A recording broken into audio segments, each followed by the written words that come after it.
ओम नमः शिवाय। शिवजी सदा सहाय। ओम नमः शिवाय। गुरुजी सदा सहाय। वायव्य संहिता के पूर्व खंड का अध्याय 27।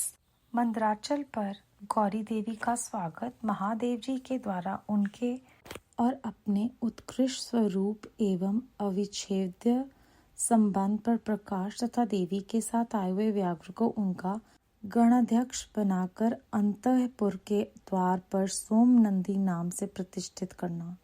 ऋषियों ने पूछा, अपने शरीर को दिव्य गौण वर्ण से युक्त बनाकर गिरी राजकुमारी देवी पार्वती ने जब मंदराचल प्रदेश में प्रवेश किया तब वे अपने पति से किस प्रकार मिली। प्रवेश काल में उनके भवन द्वार पर रहने वाले गणेश्वरों ने क्या किया तथा महादेव जी ने भी उन्हें देखकर उस समय उनके साथ कैसा बर्ताव किया। वायु देवता ने कहा, जिस प्रेम गर्भित रस के द्वारा अनुरागी पुरुषों के मन का हरण हो जाता है, उस परम रस का ठीक ठीक वर्णन करना असंभव है। द्वारपाल बड़ी उतावली से राह देखते थे। उनके साथ ही महादेव जी भी देवी के आगमन के लिए उत्सुक थे। जब वे भवन में प्रवेश करने लगी तब शंकित हो उन प्रेम जनित भावों से वे उनकी ओर देखने लगे। देवी भी उनकी ओर उन्हीं भावों से देख रही थी। उस समय उस भवन में रहने वाले श्रेष्ठ पार्षदों ने देवी की वंदना की। फिर देवी ने विनययुक्त वाणी द्वारा भगवान त्रिलोचन को प्रणाम किया। वे प्रणाम करके अभी उठने भी नहीं पाई थी कि परमेश्वर ने उन्हें दोनों हाथों से पकड़कर बड़े आनंद के साथ हृदय से लगा लिया। फिर मुस्कुराते हुए वे एकटक नेत्रों से उनके मुख चंद्र की सुधा का पान सा करने लगी। फिर उनसे बातचीत करने के लिए उन्होंने पहले अपनी ओर से वार्ता आरंभ की। देवादिदेव महादेव जी बोले, स्वरांग सुंदरी प्रिय, क्या तुम्हारी वह मनोदशा दूर हो गई जिसके रहते तुम्हारे क्रोध के कारण मुझे अनुनय विनय का कोई भी उपाय नहीं सूझता था।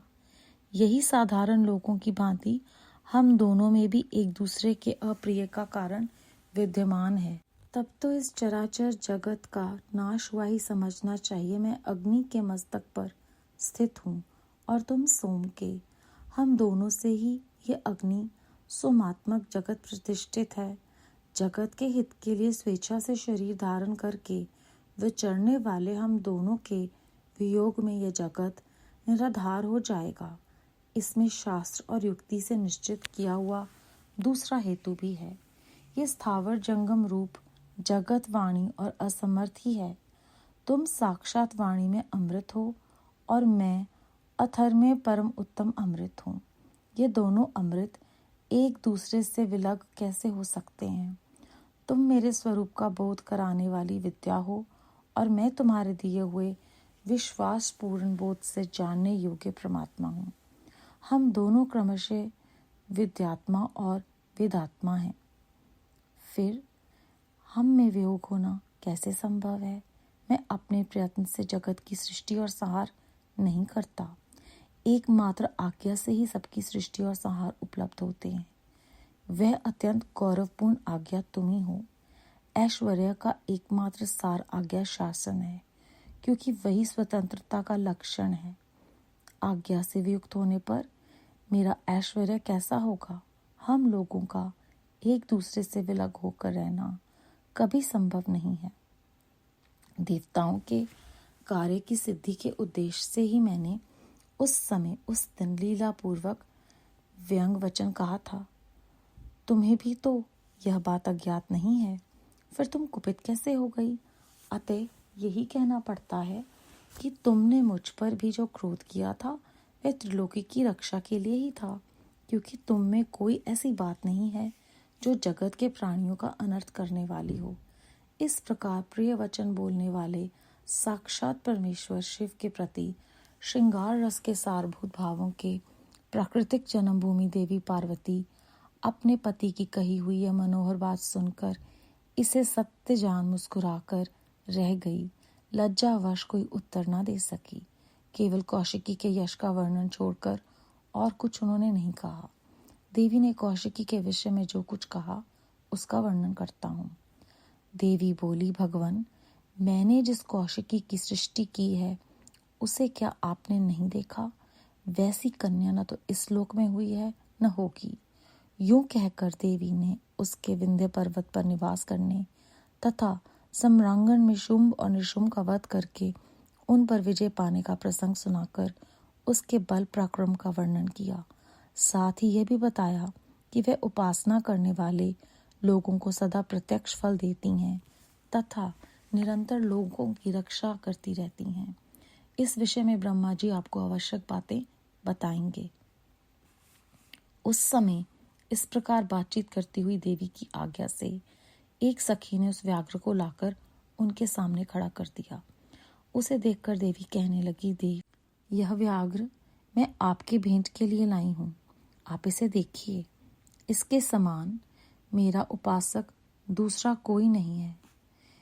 इसने दुष्ट जंतुओं के समूह से मेरे तपोवन की रक्षा की थी। ये मेरा अत्यंत भक्त है और अपने रक्षात्मक कार्य से मेरा विश्वास पात्र बन गया है। मेरी प्रसन्नता के लिए ये अपना देश छोड़कर यहाँ आ गया है। महेश्वर, यदि मेरे आने से आपको प्रसन्नता हुई है, यदि आप मुझसे अत्यंत प्रेम करते हैं, तो मैं ये चाहती हूँ कि ये नंदी की आज्ञा मेरे अंतपुर के द्वार पर अन्य रक्षकों के साथ उन्हीं के चिन्ह धारण करके सदा स्थित रहे। वायुदेव कहते हैं, देवी के इस मधुर और अंत तो गत्वा प्रेम बढ़ाने वाले शुभ वचन को सुनकर महादेव जी ने कहा, मैं बहुत प्रसन्न हूँ। फिर तो वह व्याघ्र उसी क्षण लचकती हुई स्वर्ण जटित बेंत की छड़ी, रत्नों से जटित विचित्र कवच, सर्प की सी आकृति वाली छुरी तथा रक्ष खोजित वेश धारण किए गणाध्यक्ष के पद पर प्रतिष्ठित दिखाई दिया।